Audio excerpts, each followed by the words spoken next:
We are so excited to be celebrating the Trail Went Cold's 2-year anniversary and would like to use this occasion to send out a special thanks to our sponsor, Wink, for being a great supporter of our show. Wink is offering our audience members who are over 21 and live in the U.S. a $20 credit, plus free shipping on their first order of 4 bottles of wine as a new member of Wink. So please visit trywink.com/cold. That's trywinc.com/cold. Thank you, and enjoy the show. August 19th, 1977, Circleville, Ohio. After receiving a phone call, an angry Ron Gillespie frantically drives away from his home and dies after crashing into a tree. For the past year, Ron's wife, Mary, had been receiving anonymous threatening letters expressing anger about her alleged affair with another man. 5.5 years later, Mary would find a homemade booby trap containing a gun which belongs to Ron's former brother-in-law, Paul Freshour. Paul is accused of being the author of the anonymous letters and spends 10 years in prison for Mary's attempted murder. But the threatening letters continue to be sent while Paul is incarcerated, creating much debate about the identity of the mysterious Circleville writer. After that, the trail went cold.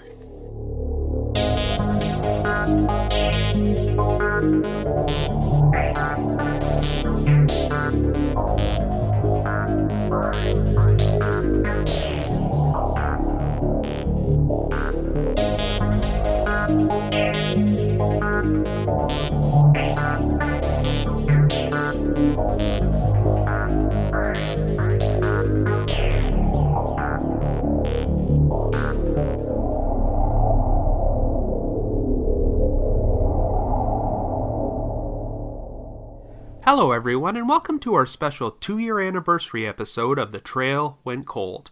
I'm your host Robin Warder, and yes, you heard that right. Our podcast has officially been around for 2 years now. To commemorate the occasion, I put up a poll in which you, the listeners, got to vote on which case you'd like to see featured on this episode, and the winner turned out to be one of my most requested mysteries ever, the Circleville Letters case. And man, if you've never heard this story before, you are in for a treat, as there is really no other mystery quite like it.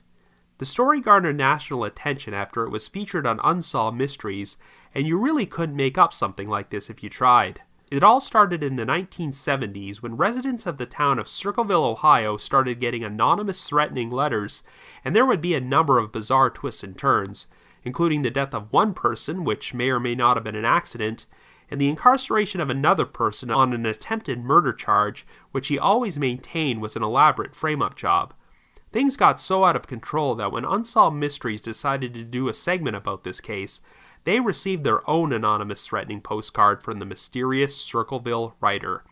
Anyway, that voice you heard narrate our intro was Jamie Shulo, who won our podcast listener voiceover contest, and she did an amazing job, so thank you very much, Jamie.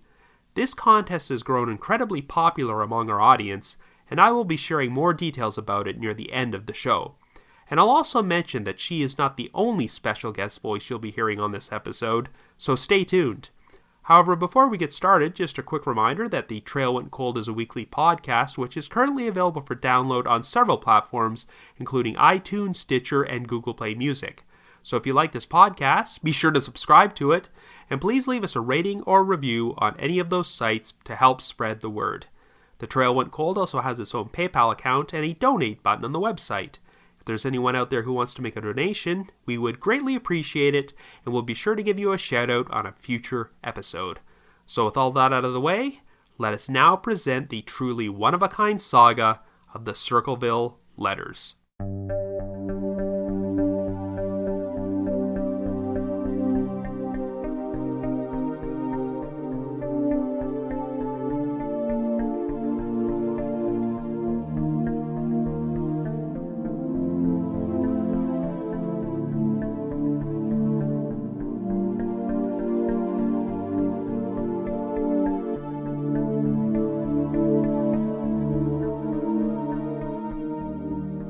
Our story begins in Circleville, Ohio, a small town of around 11,000 which, prior to this odd series of events, was best known for hosting the United States' largest annual pumpkin festival every October.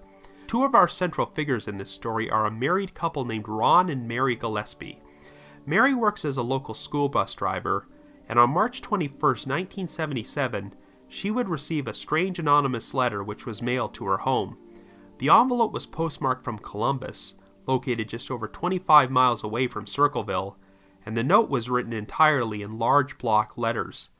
The writer accused Mary of having an affair with Gordon Massey, the Westfall School District superintendent, who also happened to be married. Mary was warned to come clean about the whole affair by informing the school board and getting Massey fired from his job. Here's an excerpt from the letter. Stay away from Massey. Don't lie when questioned about knowing him. I know where you live. I've been observing your house and know you have children. This is no joke. Please take it serious. Everyone concerned has been notified, and everything will be over soon. Mary remained silent about the whole thing, but within the next few weeks, she received 2 more threatening letters. In one of them, the writer even threatened to put a bullet in the head of Mary's daughter. Mary concealed these letters from her husband, but Ron Gillespie eventually received a letter of his own which mentioned his wife's affair, and warned Ron that his own life would be in danger if he didn't put a stop to it and notify the school board himself. When Ron confronted Mary about this, she denied that any of the allegations about the affair were true. Well, 2 weeks later, Ron received another anonymous letter which contained this threatening message. You are also a pig.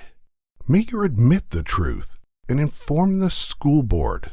If not, I will broadcast it on CBS, posters, signs, and billboards until the truth comes out. Interestingly enough, the Gillespies were receiving letters which seemed to be written in 2 different styles. Some of them were written in the large block letters, while others had more normal handwriting and were signed W. And it's worth noting that Gordon Massey had a teenage son named William. Things escalated to the point where large signs were posted around town which claimed that Massey was having a sexual relationship with the Gillespies' daughter, who was only 12 years old at the time. Ron would have to get up very early in the morning before work in order to drive around town and get rid of these signs before anyone else could see them. Ron and Mary decided to show the letters to Ron's sister Karen and her husband Paul Freshour, who both lived in Grove City. Mary told them she had an idea about who the writer might be and came up with a plan to put a stop to it. They decided to write about 4 or 5 letters which were sent to the person whom Mary believed was responsible. The letters were not written in a threatening fashion, but simply informed this person that they knew who he was and what he was doing. Well, things seemed to get back to normal for a while until the evening of August 19th.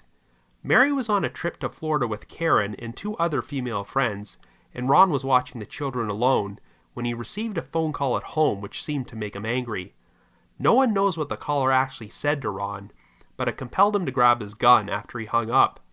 He then apparently told his children he was going to confront the letter writer before driving away in his pickup truck. Well, later that evening, Ron would be discovered dead inside the pickup truck, which was smashed up against a tree. On the surface, it appeared that Ron had lost control of the truck at an intersection and gotten into a fatal accident. However, there were still some unanswered questions. It appeared that the gun Ron had taken with him was fired shortly before he was found. It was missing a bullet which was never recovered, but no one could figure out when or why the shot was fired.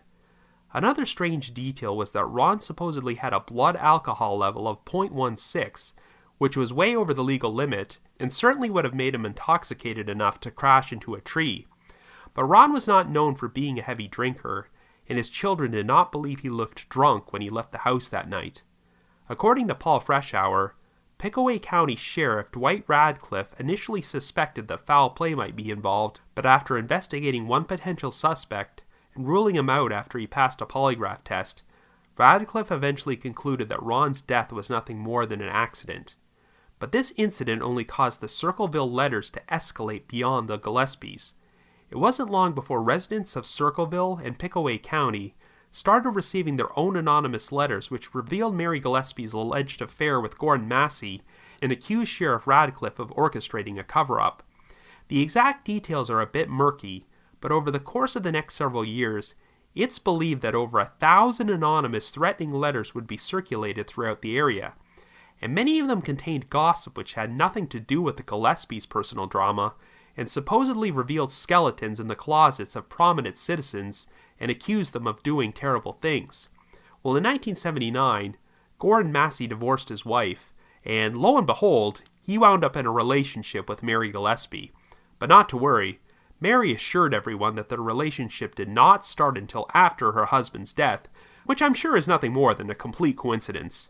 It seemed like things settled down for a bit until December 23, 1982, when Mary received an anonymous Christmas card telling her that lewd signs about her daughter were going to be put up throughout the area. Mary was still working as a school bus driver, and sure enough, she soon started seeing weird threatening signs being put up along her bus route, which seemed to be written in the same style as the threatening letters she had received years earlier. At around 3:30 p.m. on February 7, 1983, Mary was driving her route when she saw a sign attached to a fence post which specifically mentioned her daughter, prompting her to stop the bus in order to run over and grab it. She discovered that a piece of twine had been used to tie the sign to a small cardboard box, which were both attached to another piece of wood on top of the fence post. When Mary took them down and eventually opened the box, she was shocked to see a loaded automatic .25 caliber pistol inside, surrounded by styrofoam. The gun's trigger was also tied to the string, so the implication seemed to be that someone had designed a crude booby trap which was supposed to fire the gun at Mary once she ripped down the sign, but the gun never went off. Mary turned the booby trap over to the police, who examined the gun and discovered that someone had made an attempt to rub off the serial numbers. However, they didn't do a very thorough job, as lab tests were used to make out the numbers, and to everyone's surprise, they were matched to a gun belonging to Mary's former brother-in-law, Paul Freshour. The previous year, Paul had become divorced from Ron Gillespie's sister, Karen. He had hired a private investigator who discovered that Karen was having an affair, and this helped him a lot in the divorce proceedings, as Paul got custody of their children and their house in Grove City. Karen wound up moving into a trailer on Mary Gillespie's property.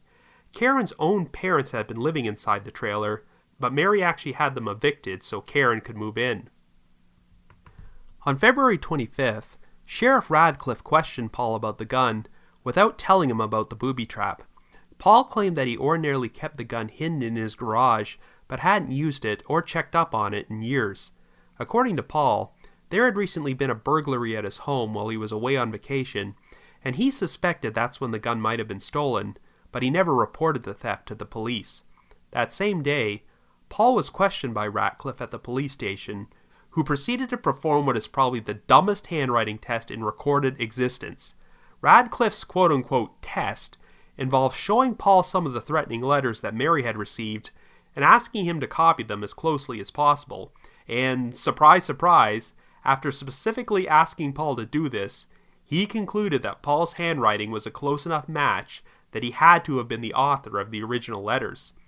Using the handwriting samples and Paul's missing gun as evidence, Radcliffe convinced the local prosecutor to formally charge Paul with attempted murder. Now, if you go online into the Google News archives, you can find a few articles from that time period which state that Paul admitted to writing between 40 and 50 of the threatening letters which were circulated around Circleville the past several years. While Paul always maintained this wasn't true, and that Radcliffe had flat out lied to the press about this. And Paul had a valid point to support this claim. If he had made a confession to writing the letters, why didn't Radcliffe record it?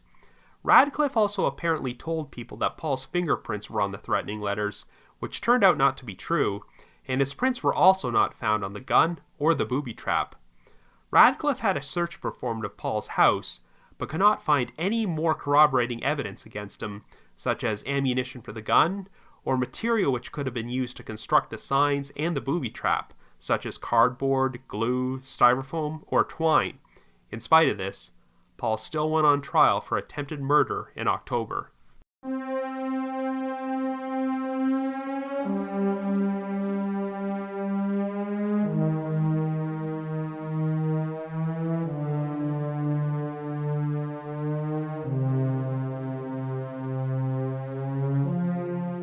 While he was never charged with writing any threatening letters, The 39 letters which had been sent to Mary over the years could be used as evidence against him. The other 1,000 or so letters which had been circulated throughout Pickaway County to other people could not be introduced into evidence, but there was a catch. The trial judge told Paul's attorney that if Paul attempted to take the stand and testify in his own defense, he would allow the additional letters to be used against him.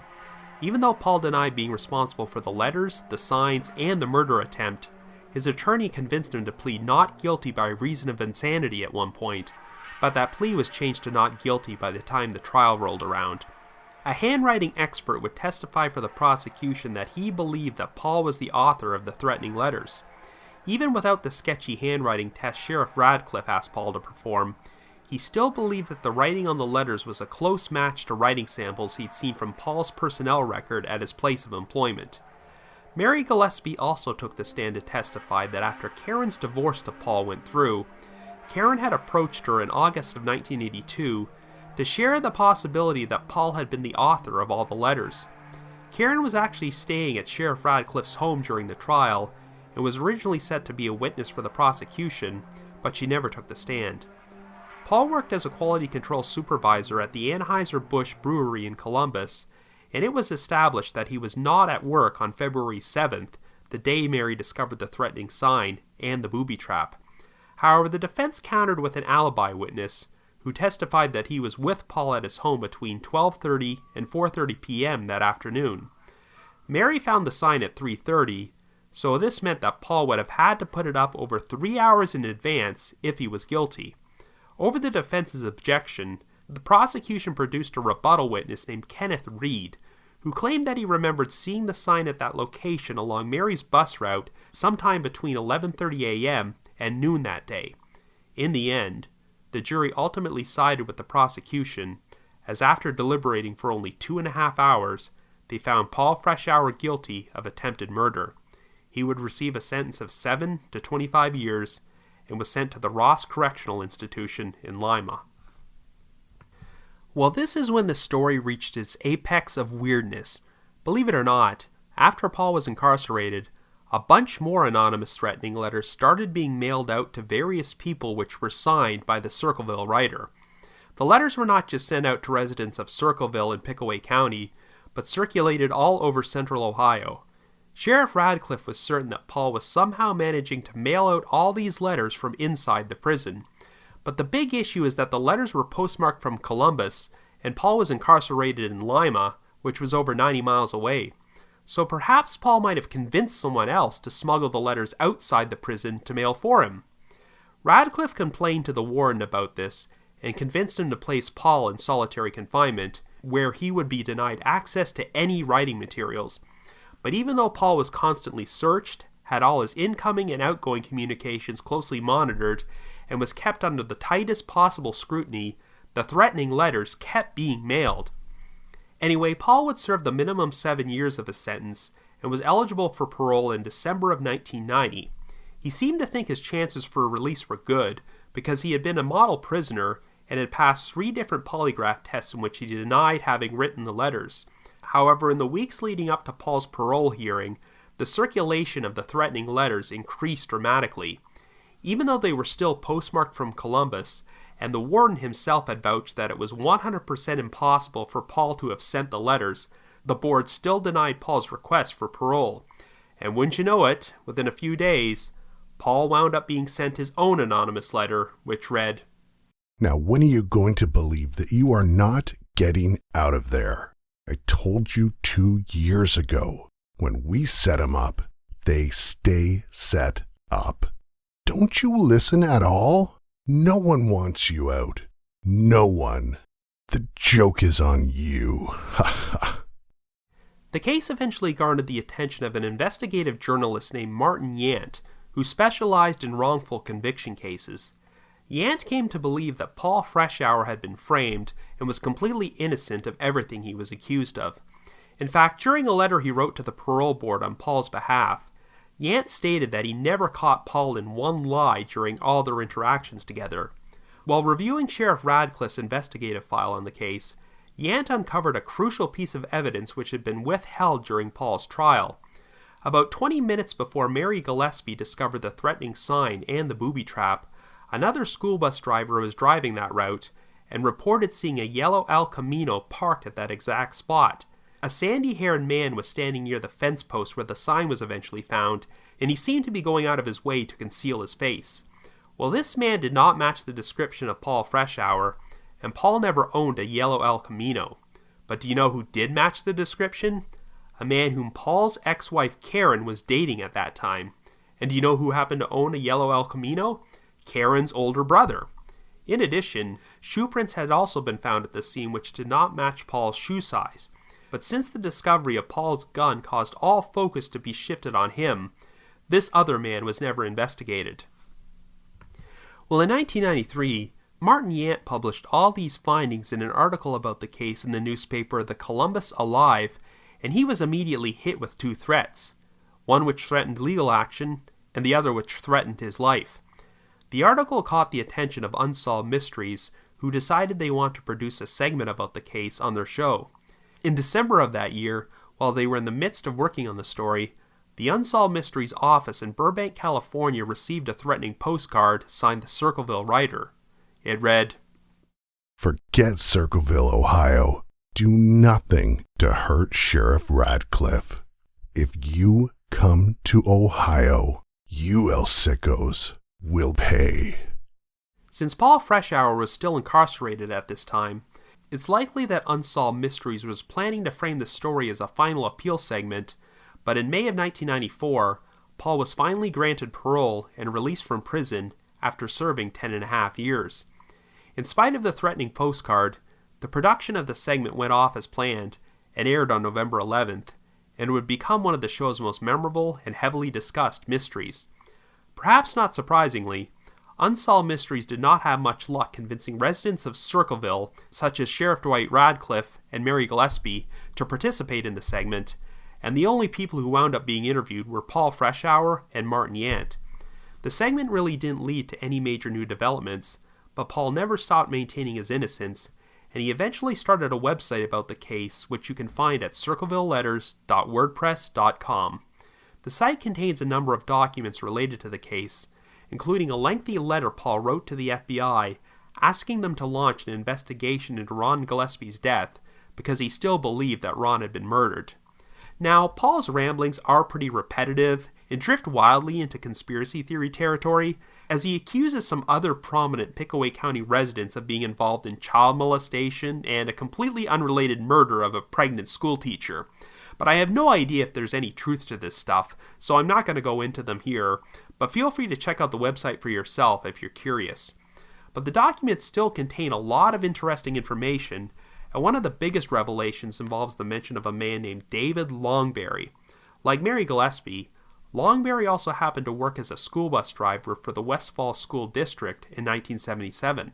The story goes that Longberry had made romantic advances towards Mary around this time period, and shortly after she rebuffed him, Mary started receiving the first threatening letters about her affair with Gordon Massey. Well, Longberry wound up running into a bunch of legal trouble in July of 1999 while he was living as a house guest for a couple in the town of Orient, Ohio. Longberry raped the couple's 11-year-old granddaughter and was so brazen that he did this while her grandparents were still in the house. Once the couple found out about this and reported the rape to the police, Longberry went on the run as a wanted fugitive and was even featured on America's Most Wanted. In the end, it would turn out that Longberry fled to El Paso, Texas, and hanged himself behind a truck stop, but his body was not officially identified for nearly a decade. But the implication seems to be that David Longberry was the one who sent the original letters and set all these events in motion, though the whole thing wound up escalating into something much bigger.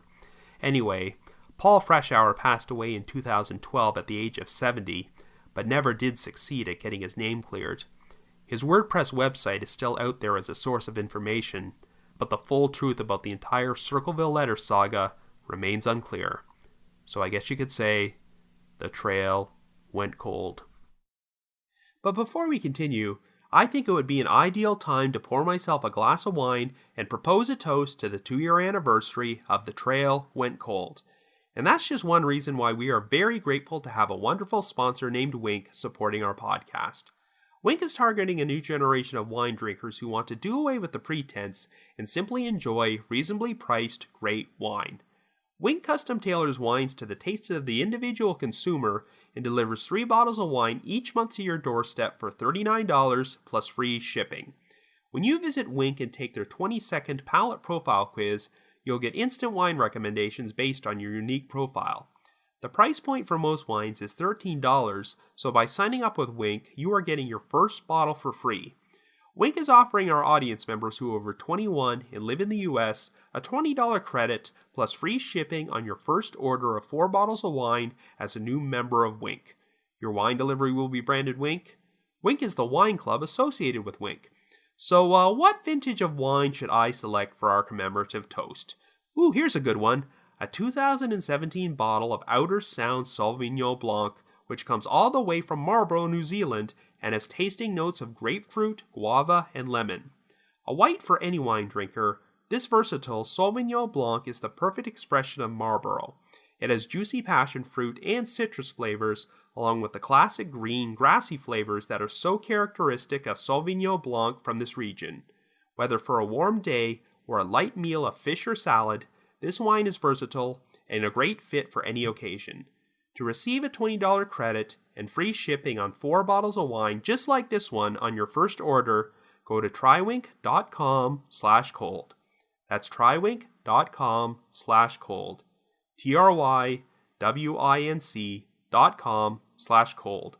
So let us now toast to our 2-year anniversary and to our wonderful sponsor, Wink. Thank you, and enjoy the rest of our show.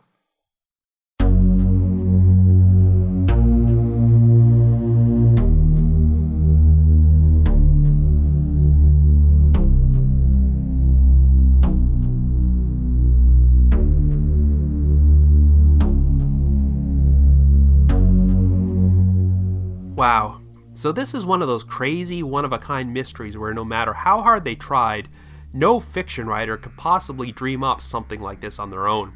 As you've heard on my podcast episodes about Cindy James and L'Enfant, I'm always fascinated by stories about people who were victimized by non-stop harassment campaigns which took place during the pre-internet age.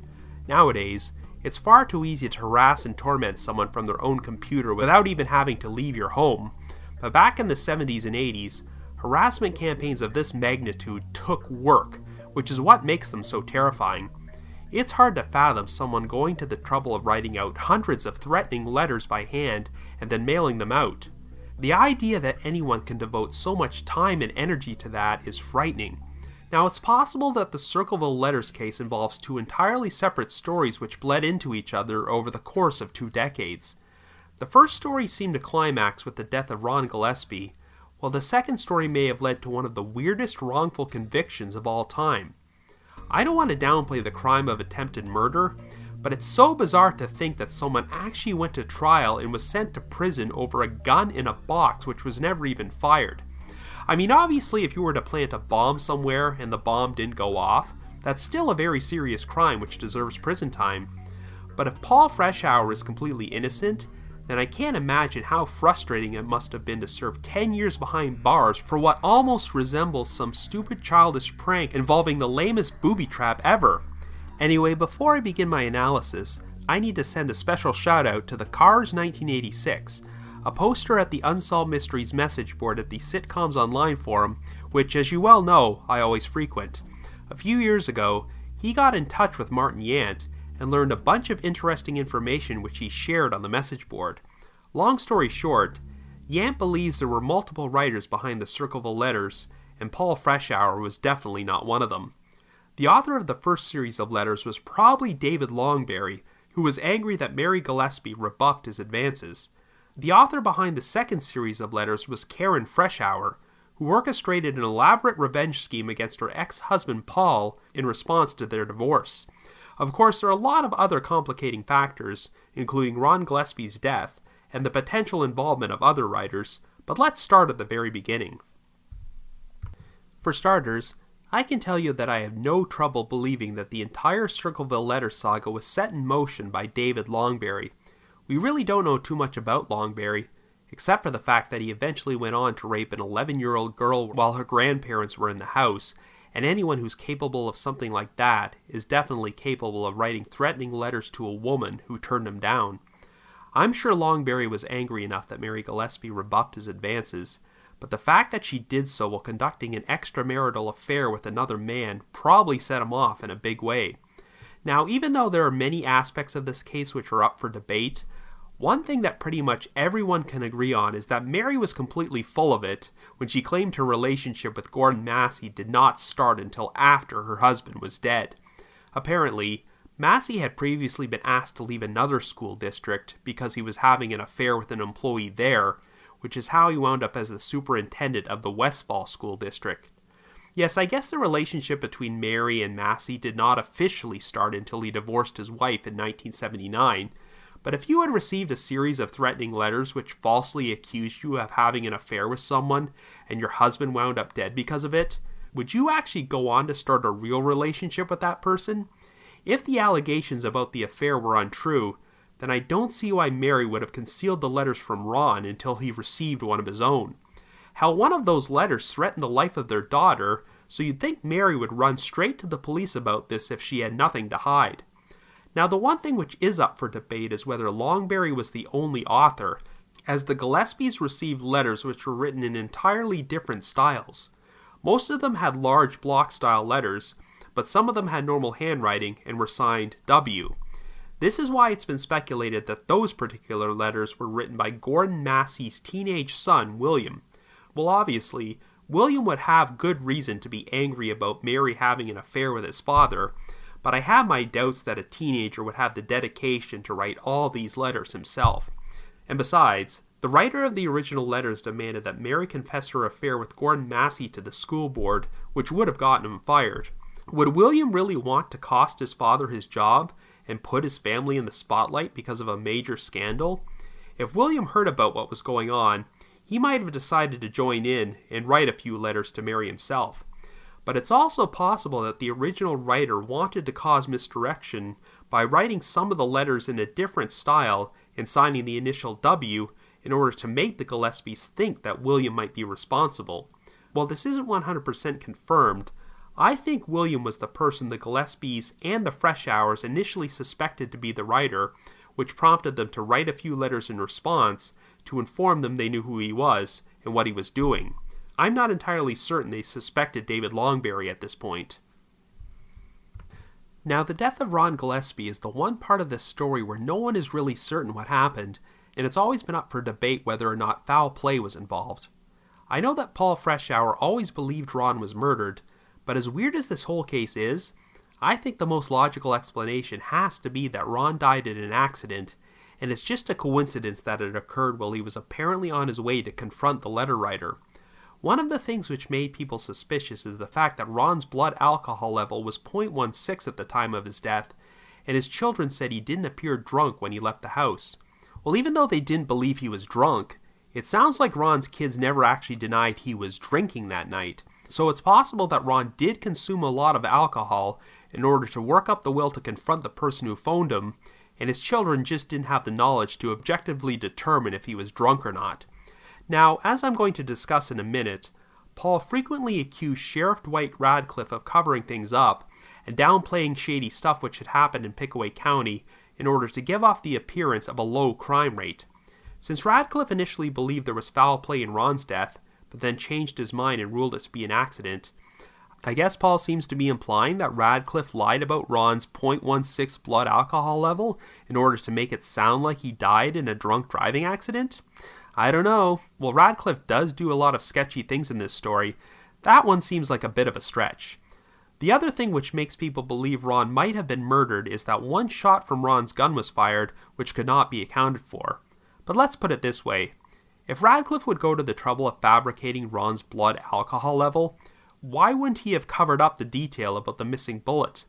Granted, the unaccounted for gunshot is strange. I don't really have an explanation for how that happened, but the problem is that all indications are that Ron was killed by the impact of crashing into a tree.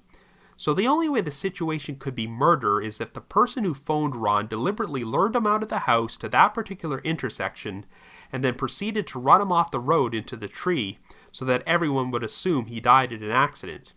Well, if this was a premeditated murder plot, then the killer's lucky that so many variables went right for it to be this successful. We know that Sheriff Radcliffe did investigate one suspect and ruled him out, though I've been unable to confirm if it was Longberry, Massey, or someone else.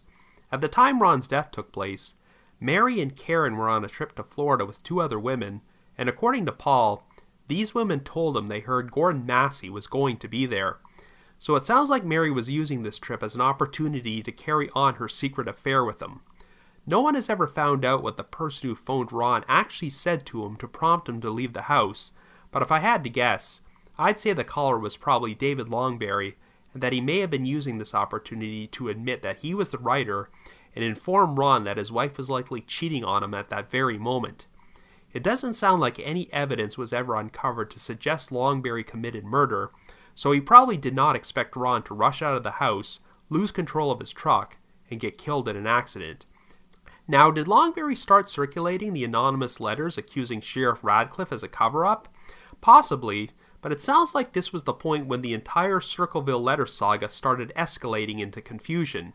If this story had ended with Ron's death, then it wouldn't be much of a mystery and would probably be forgotten about today. Yet all sorts of people in Circleville and Pickaway County started receiving anonymous threatening letters, most of which had nothing to do with the Gillespies and focused on other people's personal lives. I have no idea if Longberry or the original Circleville writer wrote all these letters, but given that there were apparently at least 1,000 of them, I have my doubts that only one person could be responsible. So I have to wonder if there were some copycat writers. Think about it. The whole saga with the letters probably would have been the #1 story in Pickaway County at that time. If you were living there, and you had a personal axe to grind with someone and wanted to air their dirty laundry, what better way to do so than by writing them obscene, threatening letters in the style of the mysterious Circleville writer? I would not be surprised if there were some people who decided to capitalize on this whole situation and use it to their advantage. So that brings us to Paul Freshour. Regardless of whether you believe he was guilty or innocent of the attempted murder charge, it's extremely unlikely that he was the source of any of the original Circleville letters. The biggest point in his favor is that he did not actually live in Circleville or Pickaway County for that matter. He lived in Grove City, which was located 25 miles away in Franklin County. A lot of these anonymous letters focused heavily on personal secrets and information about Pickaway County residents, which Paul wouldn't have been privy to, and it sounds like he was a guy who had virtually no interest in gossip or local politics. Furthermore, it's doubtful that Paul would have even had the time to write all these letters, since he worked 50 hours a week at his job at the Anheuser-Busch Brewery in Columbus. It sounds like Paul led a pretty trouble-free life until 1982, when he split up with his wife Karen, and wound up gaining custody of their children and their house in the divorce. And lo and behold, by the end of the year, while Karen was living on her property, Mary Gillespie started getting threatening letters again. Now, there really isn't much information out there about Karen Freshour, so I'll just leave you this quote from a letter Martin Yant wrote on Paul's behalf to his parole board. In my 22 years as a journalist and investigator, I don't think I have ever met an individual so consumed with such irrational hatred for another and a willingness to say anything, no matter how provably false, to defame him. Now, keep in mind we're only hearing one side of the story here from the point of view of Paul and his supporters, and it paints Karen in a very negative light. But during Paul's lengthy letter to the FBI, he brought up one very valid point which I can't dispute. Shortly after the divorce, Karen expressed her belief to Mary that Paul was the writer of all the threatening letters. However, Paul's response to this is, "If you really believe that about me, why did you never mention it during the divorce proceedings?" And I completely agree with this. Considering how favorably the divorce went in Paul's favor, it seems awfully convenient that Karen would not share any of these suspicions about him until afterward, and I really don't think Paul would have had much of a motive to murder Mary. It's also worth noting that during this time period, Paul's sister, Marilyn, claimed that Karen asked to borrow a typewriter which Paul had loaned her. Marilyn found it odd that Karen would be borrowing Paul's typewriter while they were in the midst of a divorce, but Karen assured her that Paul said it was okay, and that she wanted to use it to improve her typing skills. Well, after Paul was arrested, Marilyn learned that his typewriter was being examined by police because some typewritten threatening letters had been circulated around Circleville, but it was ultimately not used as evidence at Paul's trial. Now obviously, this whole situation escalated beyond letter writing into an attempted murder case, but I'll just say that if Paul Freshour was actually guilty of that crime, he's got to be one of the dumbest criminals ever. He sets up a half-assed booby trap to kill someone using his very own gun, and is too lazy to complete the task of rubbing off all the serial numbers so that the gun can't be traced back to him. I know criminals are stupid, but this almost sounds like one of those too stupid to be true scenarios. Surely if Paul wanted to kill Mary, it would be a lot easier to shoot her himself and get rid of the murder weapon altogether, rather than construct a booby trap where your gun will be left out in the open for anyone to find. Then again, Paul did have an eyewitness who provided him with an alibi that afternoon, so maybe that was part of his plan. If Paul set up the booby trap beforehand, placed himself at another location with an alibi witness during the time Mary was killed, then this could clear him of any involvement. But the problem is that Paul's alibi witness placed him at his home between 12:30 and 4:30 p.m., meaning that Paul would have had to set up the sign and the booby trap over 3 hours before Mary found them. Yes, there was a witness named Kenneth Reed who testified to seeing the sign at that location between 11:30 a.m. and 12 o'clock, but there are some issues with this. For starters, Reed was not disclosed as a rebuttal witness at the trial until after Paul's alibi testimony was heard. It also seemed curious that Reed never reported the sign to the police or anybody else, even though he was an employee of the Westfall School District and was aware that Mary Gillespie had a history of finding threatening signs along that route. And as far as I can tell, no one else reported seeing that sign there during the 3.5 hours before it was discovered by Mary. If Paul placed the sign there that many hours in advance, how could he be so certain that no one else would pull over and grab it and set off the booby trap before Mary did? And of course we have the eyewitness sighting which wasn't disclosed at Paul's trial, where another bus driver reported seeing a man standing at that spot next to a yellow El Camino 20 minutes before Mary arrived. A man who just happened to match the description of Karen's current boyfriend, and a vehicle which just happened to match the description of the one Karen's brother drove at that time. This witness also did not recall seeing the sign there at that point, and since this account seems to completely contradict Kenneth Reed's version of events, you can see why it was withheld as evidence. I know that some people were suspicious about how Paul's gun supposedly went missing from his garage, and he never reported it missing, but really, Karen used to live there, and she would have been one of the few people who knew where that gun was. When you look at all the evidence, it just seems more believable that Karen would steal Paul's gun, do a deliberately half-assed job of removing the serial numbers so that the gun could still be traced back to him, and then lent her brother's El Camino to her boyfriend so that he could drive out to that spot and plant the booby trap 20 minutes before Mary was scheduled to pass by there. I'm kind of on the fence about whether Mary was in on this setup all along, or if Karen used Mary as a pawn to manipulate her into believing that Paul wanted to kill her, but it seems like this plan unfolded exactly as Karen intended it to.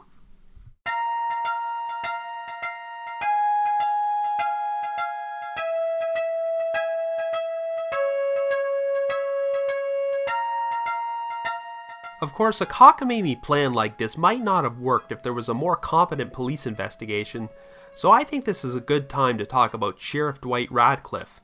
Believe it or not, Radcliffe is a prominent enough figure that he actually has his own Wikipedia page, which he probably wrote himself, but that's beside the point. Radcliffe's claim to fame is that he was the longest-serving sheriff in the history of the United States, as he held that position in Pickaway County from 1965 until 2012 and managed to get re-elected 12 times. Before that, Radcliffe's father had been Pickaway County Sheriff for 30 years, and Radcliffe's son took over the position of sheriff after he retired, so the Radcliffe family has run that county for generations. If that's the case, then I hope they handle the rest of their jobs much better than they handled the Circleville letters case. Dwight Radcliffe's so-called handwriting test for Paul Freshour is one of the most idiotic things I've ever heard of in a police investigation. He shows Paul some letters from the Circleville writer, which were written in big block letters I might add, asks Paul to copy them out as closely as possible, and then concludes, "Hey, they look alike. Paul must be guilty." No, that's not how handwriting tests work. And think about it. If Paul was guilty, wouldn't he have gone out of his way to disguise his handwriting and make it look as dissimilar to the original letters as possible? Granted, if you were to look at the whole thing as a casual outsider and heard that Paul's handwriting matched the letters and that his gun was found at the crime scene, you'd probably think he was guilty, and you can see why the jury convicted him. But once you break everything down, you realize that the case against him doesn't make any sense at all. Now, I don't believe Radcliffe was in cahoots with Karen or anything and deliberately wanted to frame Paul. At the outset, at least, he probably thought Paul was the right guy, but when evidence surfaced to suggest Paul might be innocent, such as the sighting of the yellow El Camino, Radcliffe had no choice but to cover things up and stick to his guns. According to Paul, Radcliffe was attempting to become the National Sheriff's Association president, and he knew his appointment would not happen if the crime rate in Pickaway County suddenly went up, so it was in his vested interest to close the Circleville letters case as quickly as possible. Paul even claims that Radcliffe once told him, "Even if you didn't write the obscene and threatening letters, I'm going to make such an example out of you that whoever is writing them will quit." And, well, we know that certainly didn't happen. Once Paul was sent to prison, the threatening letters kept being circulated all over the place. But in order to avoid admitting he had made a mistake, Radcliffe had to double down and keep pushing forward the narrative that Paul was somehow sending these letters from prison, even though it was firmly established that this was impossible. Now, to be fair, if you believe Paul's guilty, then I guess the explanation for this is that he convinced his family or friends on the outside to send off all those letters in order to give off the impression that the Circleville writer was still out there and that the wrong man had been put away. But I think that's a stretch.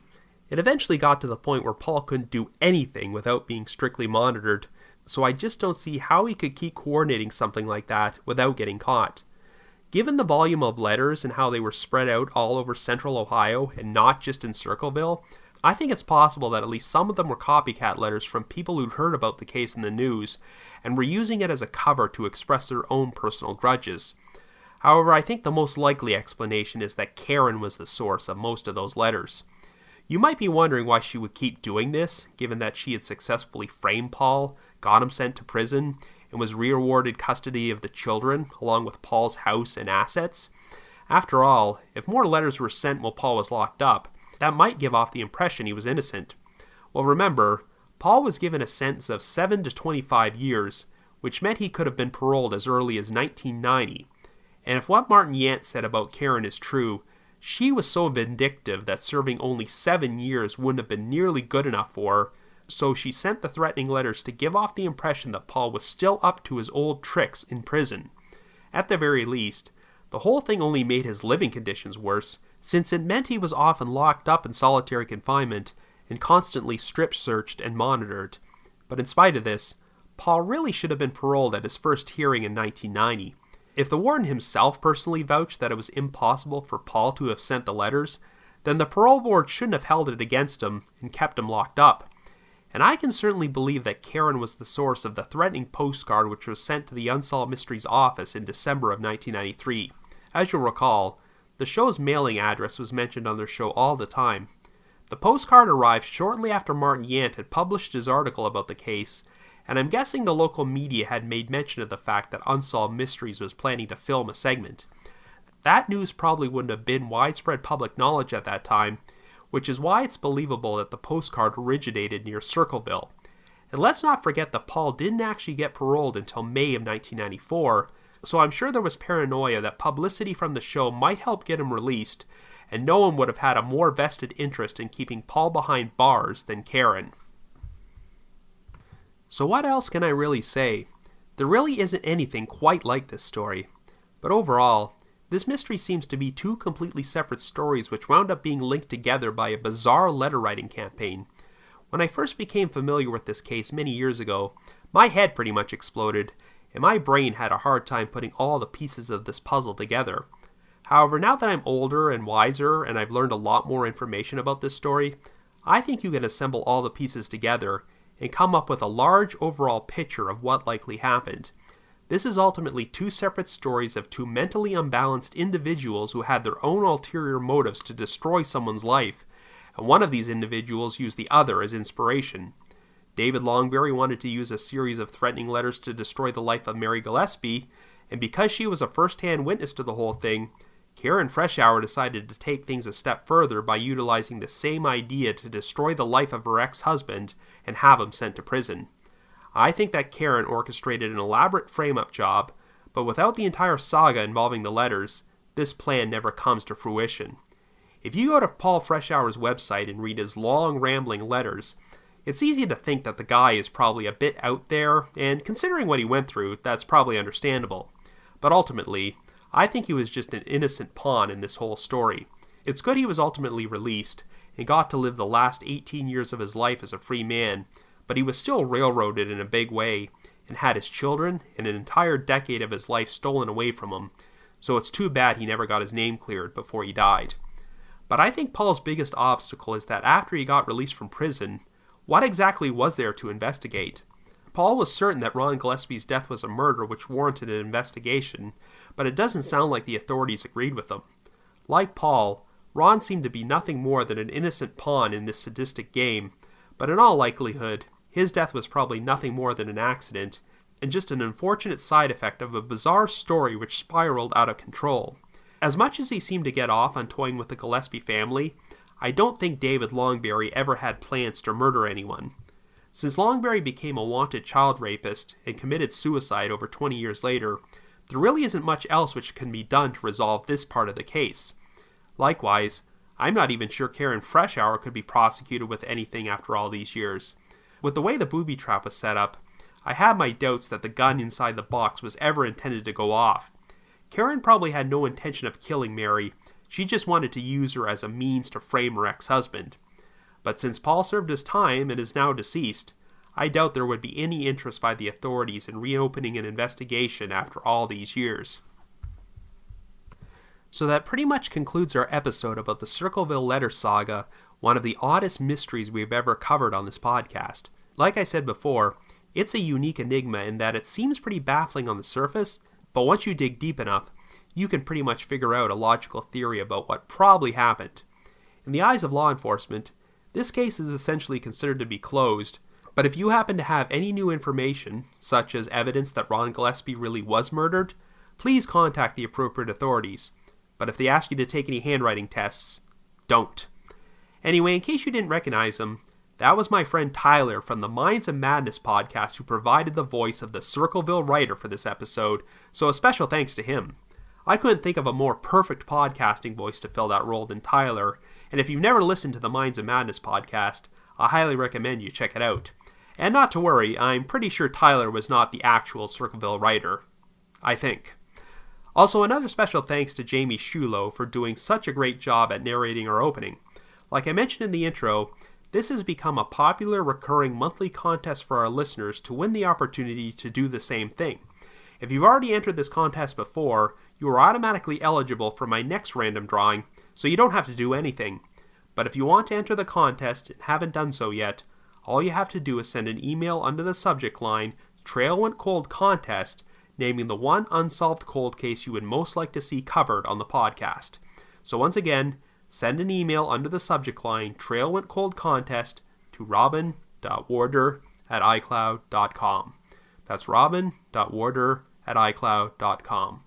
Just wanted to give another shout out to all my supporters at the Unresolved Mysteries subreddit, and of course the Unsolved Mysteries message board at the Sitcoms Online forum. If you have the opportunity, feel free to visit that board, as there are a lot of interesting threads discussing the Circleville case. I also really need to send a special thanks to our new donors this week, including Jacob, who sent us a very generous donation, along with Jessica and Diana, so thank you very much, folks. We also received an incredibly generous donation from a listener who wishes to remain anonymous, but a huge thanks to them anyway.